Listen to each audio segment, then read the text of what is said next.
The evening of April 1st, 2026, a 322-foot rocket blasted off from the Kennedy Space Center in Florida. 322. Where have I heard that number before? Oh, I remember. It's the Skull and Bones, but that just must be a coincidence. Anyway, the rocket blasted off, and it was the same concrete slab that launched every Apollo mission to the moon half a century earlier. 4 people were inside, and according to NASA, they are the first humans to leave Earth's orbit since 1972. The capsule's called Integrity, and the spacecraft around it is called Orion. And the program that built all of it, the rocket, the spacecraft, the mission itself, the multi-billion-dollar plan to put humans back on the moon, well, it's called Artemis. But you know that. And according to NASA, they specifically chose that name Artemis for the moon mission because it's Apollo's, the god Apollo, by the way, his twin sister, and the name fit. And here's where it gets crazy, guys, because in 2019, in a press release, they described the goddess that they named their flagship Artemis program after, using a phrase that I haven't been able to stop thinking about. They called her, you're not gonna believe this, the torch bringer. Okay, the torch bringer. Let that sink in. Literally, that's what they said. Because when I read that line, the torch bringer, well, it basically broke something in the back of my mind, because that's a phrase that I've seen before in a text that's a lot older than that NASA press release. And when I traced back that word back to ancient Greece and found out what the Greeks actually called this Roman goddess, and what it was translated, what the Romans translated it to, and also what the Latin version of this word means, it's sitting in every single Bible around the world. Well, guys, I knew that I couldn't let this go, because what I found is a lot more strange than most people can understand. Now, before we get into it, I want to back up a little bit, because first we need to meet the men who built the institution that built this rocket, okay? NASA. Because one of the men who built NASA, who built JPL itself, and who was instrumental in the American rocket program, well, he would have recognized that word immediately. And the other man, well, he would have dropped to his knees and started praying, okay? Because the history of the American rocketry program has 2 founding fathers. They worked in the same decade, and they shaped the same institution. And I'm not sure that 2 humans could have been any more different. The first, you probably heard of him, Jack Parsons. He was born in 1914. I think it was in Los Angeles. A brilliant man, right? According to mainstream anyway. He was self-taught, okay? Ask yourself, how does a man who's self-taught understand rocketry, understand rocket science, and is able to build an organization such as NASA, such as JPL? Okay, ask yourself that. Because in the 1930s, this man, Jack Parsons, helped found a group at Caltech that would later become the Jet Propulsion Laboratory, all right, JPL. The institution that still, right now, to this very day, manages NASA's deep space missions. And Jack Parsons himself invented the first ever castable composite rocket propellant, okay? It's solid fuel chemistry that became the basis for the space shuttle and the Minuteman intercontinental ballistic missiles that carry America's nuclear warheads, all right? These all came from a man who was self-taught, and a man who was also deeply embedded in the occult. I'd like to ask you a few questions about Jack Parsons, if I could. He was an occultist. He was a Satanist. Pure evil. And that SLS rocket that launched Artemis 2, the one that everybody just watched on April 1st, 2026, well, guess what? It uses twin solid rocket boosters that are built on the solid fuel technology that traces its lineage back to Jack Parsons and his chemistry. This man, Jack Parsons, the occultist, his chemistry is physically inside of this rocket, inside of most of the rockets that NASA launches. And he chanted Aleister Crowley's Hymn to Pan before every single rocket test. Think about what this means. Think about the implications of this, that the very foundation of NASA's Jet Propulsion Laboratory, the very foundation of the space mission itself, is based on occultism, and what some people might call Satanism. Now let's talk about Aleister Crowley real quick, the man that the British press deemed the most wicked man in the entire world. Parsons became a head of Aleister Crowley's California Lodge, seriously. And by the way, he gave most of his salary to Aleister Crowley's organization. And then in 1947, a man named L. Ron Hubbard spent 3 days conducting what would be called the Babylon working ritual in the desert with Jack Parsons himself. Now, the Babylon working ritual it's a satanic ritual. They call it sex magic, and it's basically a ritual to summon an entity from the book of Revelation. Crowley himself thought that this ritual went too far, and Parsons swore an oath declaring himself, in his own words, mind you, basically the Dajjal, the Antichrist, all right? And Jack Parsons, he died in a mysterious explosion in 1952. He blew himself up. And by the way, Jack Parsons has a crater on the dark side of the moon named after him. And if you think that's strange, you're going to think it's even stranger that JPL, NASA's Jet Propulsion Laboratory, was effectively founded on Halloween night. Halloween night is the highest satanic holiday, and proof of this can be found in this U.S. government document released by the Department of Justice called Satanic Cult Awareness. So the second founding father of JPL, of NASA, was none other than Wernher von Braun himself. Born in Germany in 1912, he was a Nazi. And this Nazi was brought to America and given a position of power in the United States government through Operation Paperclip. And if you look at Wernher von Braun's history, it's horrifying. It's horrifying that he was able to commit these war atrocities in World War II.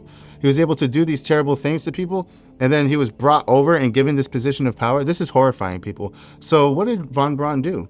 Well, he designed the Saturn V rocket, the machine that actually carried people to the moon. Well, if you believe the moon landing is real. Anyway, so after arriving to America, von Braun, on the surface anyway, he supposedly converted to Christianity. Now, whether or not this is true or if it was some sort of PR stunt, who knows? But according to the records, he was a Christian. And his favorite verse was Psalm 19, that the heavens declare the glory of God and the firmament shows his handiwork. And he liked this verse so much that he put it on his gravestone. Now, you can speculate as to why he put this on his gravestone or why that's his favorite verse, but I think the connections are a lot more, let's just say, strange than they're made out to be. So here you have two men, the same decade, one chanting satanic hymns from Aleister Crowley's rituals, and the other one was supposedly praying to Jesus. And the program that these men created, and mind you, they didn't work together, but both of their work were instrumental in creating what we now know as, the NASA space program. Their work is what made the Artemis 2 mission possible in the first place. So here's where the investigation starts, because things are about to get strange. So in 2019, NASA needed a new name for its lunar program, and they chose Artemis. So a man named Jim Bridenstine, who was the administrator of the time at NASA, he explained it simply. He said that Apollo's twin sister, Artemis, the first woman to the moon, the goddess is female. It fits, right? The spacecraft that carries the crew inside the Artemis program itself is called Orion, the name for the constellation. In Greek mythology, Orion is the hunting companion of Artemis. And the thing is that every version of that myth, in every version, there's a problem. There's a problem with how the story ends. And we'll get there too, because we're going to get to the ancient record and it's going to make everything a lot more clear. Because once you get past the surface level, it's like, wow, I can't believe this is actually true. It can't be a coincidence, even though some people might say it is. But the way I see it, there's no way that this is an actual coincidence. It can't be. So before we get to the ancient record, though, I want to show you something. I want to show you something pretty interesting, because in 1960, a NASA engineer named Abe Silverman, he proposed the name for the agency's moon program. He chose Apollo, the Greek sun god, the twin brother of Artemis. And when people asked why a Greek god, Silverstein's answer, you want to know what it was? He said this. He said that Apollo riding his chariot across the sun was appropriate for the grand scale of this moon mission that they were planning. So they chose an ancient god to be the face of the first moon mission, Apollo. So that decision, it's not something that happened in a vacuum. It actually set the precedent, because the next one, Mercury, the guide who leads the souls to the underworld. And then you have Gemini, the divine twins. You have one mortal and one divine twin. And like we said, Apollo, the sun god, riding towards the heavens. And then for nearly 50 years, things started to change a little bit. You had Skylab, you had the space shuttle missions, you had the International Space Station. No mythological names at all. The mythology seemed to vanish from NASA's programs altogether. So here we are now, and NASA decided to go back to the moon. The mythology here with Artemis, it came back with it. And the names they chose, they don't just reference random Greek gods. No, it actually tracks with this overarching story with the actual relationships inside the mythology itself. Artemis is Apollo's twin. The spacecraft, Orion, the hunter, is connected to Artemis as well. I mean, you can spend hours mapping these like on a whiteboard or something, because the connections just keep coming. The precision, it kind of started to bother me, because these aren't random. These aren't random selections from a book of myths. They're connected, they're intentional, and somebody has been doing their homework. I mean, they're choosing names that fit a mythological architecture so sophisticated and so specific that no PR department in the world would have a reason to maintain this unless there's a specific reason behind it. And here's the timeline, people. November 2022, NASA launched the Artemis 1. It was an uncrewed test flight. There was no humans on board, just some mannequins, I think. And then the Orion capsule flew around the moon for I think it was 25 days or something like that, and then came back. The engineers found a cracked heat shield, and it was pretty splintered up and pretty bad, worse than their models predicted. So they spent 3 years trying to figure out what went wrong and fixing it. On April 1st, 2026, they tried it again, and this time there was 4 people inside. And this is what we're talking about now, right? Artemis 2, and it's a 10-day flight around the moon. And they won't land on the moon, right? That will come later. I think it's for 2028. But they're basically going to swing around the far side of the moon. They're going to lose contact with Earth entirely and supposedly travel farther away from this planet than any human has ever gone before, according to NASA, if you believe that official story. Now, if you believe the official stories of the moon landings, you have, I think it's July 20th, 1969, Apollo 11. 2 men land on the moon. One of them is Buzz Aldrin. And history itself sees Buzz Aldrin as the second person ever to walk on the lunar surface. But here's the thing about Buzz Aldrin.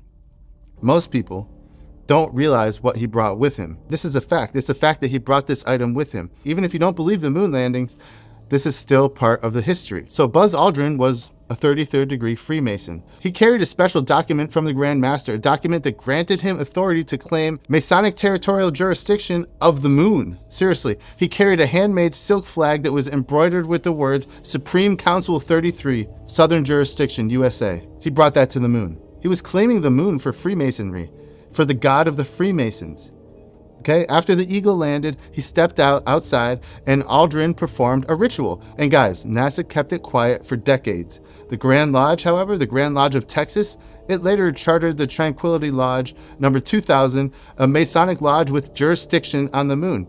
And the overall manager of the Apollo program, the man responsible for every single mission from Mercury through Apollo, well, yeah, that man's a Freemason. Not only is he a Freemason, he's a 33rd degree Freemason. So here you have 2 33rd degree Freemasons who are intimately involved in the moon landing, and they claimed it for the god of the Freemasons. It was a ritual. And guys, this is all documented. It's documented by the Freemasons themselves and their own publications. They admit it, and they don't try to hide it. They're actually proud of it, and I think it deserves to be taken seriously. Like I said, whether or not you believe the moon landing actually happened, the fact that they're claiming that they brought this 33rd degree Mason and did this ritual, this Masonic ritual on the moon, tells you everything you need to know about it. And guys, you have to understand that most NASA employees, they're engineers, they're physicists, they're not mystics, they're not psychics, they're not Satanists. But the ones in charge, well, apparently they were at one point, and according to some, they still are today. So I looked, and I looked hard, and I didn't find any evidence. There was no documents, there was no whistleblower, there was no smoking gun. But that doesn't mean that the story goes cold, because here's what I did find. The names track. The names, they more than track. They track through the mythological relationships with precision that's really hard to explain by just random happenstance, all right? There's a specific word in the ancient record that really proves everything. It was a title given to this specific goddess by her own priests, documented in ancient texts that have been sitting in libraries for more than, 2,000 years? Nobody at NASA has ever addressed this. Nobody at NASA has ever explained this coincidence, right? And this coincidence is a word that when you translate it, it changes this investigation from dealing with pagan goddesses to dealing with Satan himself, with Lucifer, with a whole Luciferian doctrine. But I don't want to get ahead of myself. So let's start with what most people think they know, right? You have Artemis, the goddess of the moon. It's Apollo's twin sister. There's a silver bow, there's a deer at her side. That's the version that you'll get from a 2-minute Wikipedia search. And it's not wrong, really. It's just not finished. That's not the whole story. Because in order to understand the whole story of who Artemis really is, you have to go back farther and you have to look at the bigger picture. Because this surface level Artemis isn't the full picture of who Artemis is. In the ancient world, Artemis was 1/3 of a triad. Think about that. A triad. It was 3 goddesses who were worshipped together. And these 3 goddesses are identified as 3 faces, 3 different faces behind the same power. It's basically a perversion of the Trinity. It's a perversion of God, Christ, and the Holy Spirit. But these 3 goddesses are considered to be one. So you have Artemis, who is the maiden, Earth, the hunt, virginity. And then you have Selene, the mother, heaven, the moon itself. And then here's the one that makes a lot more sense. Here's the one that brings it all together. The third one is Hecate. Hecate, Queen of Darkness, revenge yourself against the Thessalians. The goddess Hecate has spoken. Hecate, Queen of Darkness, you've always helped me. Artemis, Selene, Hecate. Who's Hecate? Hecate's the crone, the underworld, the crossroads itself. Hecate historically throughout the entire history of our civilization was known as the goddess of witchcraft, sorcery, necromancy, communication with the dead. And a 5th century BCE, there was a sculptor from Athens who carved the very first known triple-formed Hecate statue, 3 women back to back looking in 3 different directions at one time. That image stuck. And the Romans, well, guess what? They worshipped all 3, Diana, Luna, and Trivia, and they combined all 3 of these into one singular entity. And guess what? Modern witchcraft, modern Wicca, they worship this exact triad, this exact triple goddess. This is the central framework to the religion of witchcraft. You have the maiden, the mother, and the crone, all right? And this is the exact symbolism that is on our Artemis II mission. And here's the thing, guys. When you invoke one face, the ancient world understood that you're invoking all 3 of them. The 3rd face is the queen of the witches. And if you're still here after that, you're going to be ready for what comes next, because Artemis carried torches. In the ancient world, this wasn't decorative, this was liturgical, all right? The symbolism of Artemis carrying a torch really brings this whole thing home, and it solidifies just how creepy this whole Artemis II mission really is. So let's go. There's a thing called the Orphic hymns. They're basically ancient Greek ritual prayers. Some of the oldest texts that survive call Artemis the torchbearer. There's this ancient Greek 2nd century historian named Pausanias, and he recorded her Roman title. You're never going to believe what it is. Diana Luciferia. Wait, what? Could it be Lucifer? Lucifer is an angel, a fallen angel. Artemis the light bearer. Her official name was Phosphoros, the name her actual priest used in rituals. It's documented by multiple sources, independent of each other. This is a piece of linguistics that really does change everything about this investigation, and it changes everything about the Artemis moon mission itself. So here's the thing that brings this whole thing together. The Greek word for Phosphoros, remember, Phosphoros is her Roman name. A Latin word for Phosphoros means Lucifer, the light bringer. Guys, this is the exact same thing. The light bringer, Lucifer, Phosphoros, Hecate, Artemis, it's all the same name. This is not interpretation, guys. It's translation. And it's been confirmed through ancient texts, all right? The star called Venus in Greek is Phosphoros. In Latin, it's called Lucifer. Artemis was called Phosphoros. Phosphoros is Lucifer. It's not metaphorically, okay? It's linguistically. This is the same word, just said a different way. In NASA in 2019, their own press release described this goddess that they named the program after. They called her the Torchbringer. Literally, they said it. They used the exact title, the Torchbringer, the Lightbringer, Lucifer. Dude, this is crazy. Can't be a coincidence, right? Now let me show you what they named the spacecraft, because in every single version of the surviving ancient Greek myths, Artemis killed Orion. Different versions, different reasons, same ending. She killed him. And she placed his body among the stars. Okay? Does this symbolism, does it make sense what I'm getting at here? Because Artemis killed Orion and placed the body among the stars.